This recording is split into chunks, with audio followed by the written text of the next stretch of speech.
kuanza na hoja ya wanachama na viongozi na ndugu kuingia mahakamani. Leo asubuhi kama mlivyosikia mliokuwemo ndani, mwenyekiti aliombwa majina ya watu 100 kuingia hapa mahakamani. Kwenye orodha ile yuko mtu anaitwa Keti na Stephen. Wamefika hapa asubuhi, lakini pamoja na kwamba majina yao yalikuwa miongoni mwa watu waliotarajiwa kuingia mahakamani leo, lakini vyombo vya dola vimewazuia kuingia. Sasa mle ndani mlisikia mwenyekiti aliraise hiyo hoja na hiyo concern, na mahakama ilisema watu wote waruhusiwe kuingia humo ndani. Lakini pamoja na maamuzi hayo ya mahakama, pamoja na maelekezo ya waheshimiwa majaji, watu hao wawili wamezuiliwa na hadi sasa nafikiri bado wako chini ya vyombo vya ulinzi. Kwa tunatoa mwito, jambo la kwanza, kwamba tunapokuwa hapa, wenye mamlaka ni mahakama, sio vyombo vya ulinzi. Hapa sio kituo cha polisi, hapa ni mahakama kuu. Mahakama inapoelekeza jambo, watu wote wawe ni watu wa vyombo vya ulinzi, iwe ni sisi mawakili ambao ni maafisa wa mahakama hii, au awe ni mwananchi yoyote, tunao wajibu wa kuhakikisha tunafuata na kutekeleza maamuzi yote yanayotolewa na muhimili wa mahakama. Sasa kwenye hili ni watake vyombo vya ulinzi kwamba wawaachie wale watu wanaowashikilia, na kwa sababu ni miongoni mwa wageni wa mwenyekiti ambao alishawasilisha majina yao kwa mujibu wa utaratibu kama walivyoomba wenyewe, na yeye akafanya hivyo, waachiwe na waje wahudhurie kesi hii, wasikie jamhuri wanavyoleta mashahidi wao kuanzia mwanzo mpaka mwisho kulingana na muda wao walionao. Jambo la pili, leo jamhuri wamefungua shauri lao kwa kuleta shahidi mmoja. Tangu asubuhi tumesikiliza ushahidi wao mpaka sasa tunapoahirisha shauri hili. Tutaendelea kesho kwa kumpa fursa mwenyekiti ambaye atapata nafasi ya kumhoji maswali yanaitwa cross examination, maswali ya kudodosa kila alichokisema pamoja na mambo mengine, ili tuweze kumalizana na shahidi huyo wa kwanza. Sasa amesema makamu mwenyekiti, mashahidi tu wa jamhuri wako 30. Mashahidi wa mwenyekiti wa kuanza nao wako 15. Vielelezo viko kadhaa pale.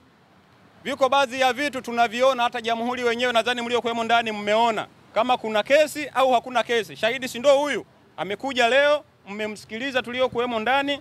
Hata kama sio mwanasheria unaweza ukajua au ukaona kwamba kwa mwenendo huu kuna kesi ya msingi au hakuna kesi ya msingi.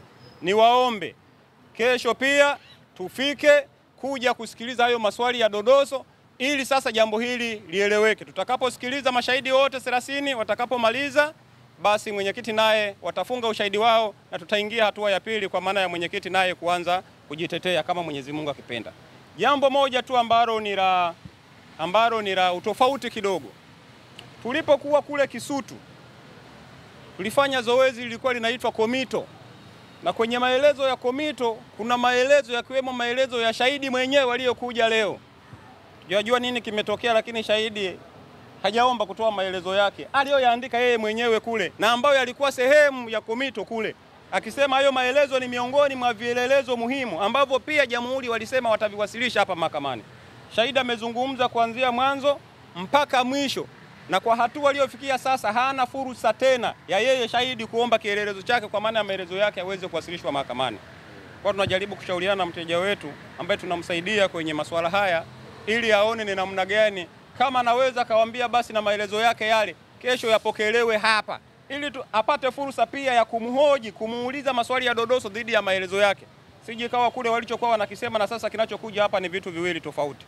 Kwa hiyo tumefikia hapo kwa leo kumsikiliza shahidi wa kwanza wa upande wa jamhuri ambaye amefunga ushahidi wake. Kesho tutakaposikiliza maswali ya dodoso, basi upande wa jamhuri pia watapata maswali mengine au fursa nyingine ya kumuongoza kwenye baadhi ya maeneo ambayo wanazana atakuwa amekosea au wanahitaji kurekebisha. Kwa hiyo kwa leo tuko hapo, naomba tukutane kesho saa 3 kama mahakama ambavyo imeendelea kwa ajili ya kusikiliza mashahidi wengine. Asanteni sana. Naitwa Gaston Garubindi, ni mkurugenzi wa sheria wa Chadema, lakini pia ni wakili. Mkurugenzi yetu inaitwa Sheria na Haki za Binadamu, mkurugenzi wa Sheria na Haki za Binadamu Chadema, lakini pia ni wakili wa Mahakama Kuu na mahakama nyingine zilizoko chini yake. Asanteni sana, tukutane kesho saa 3.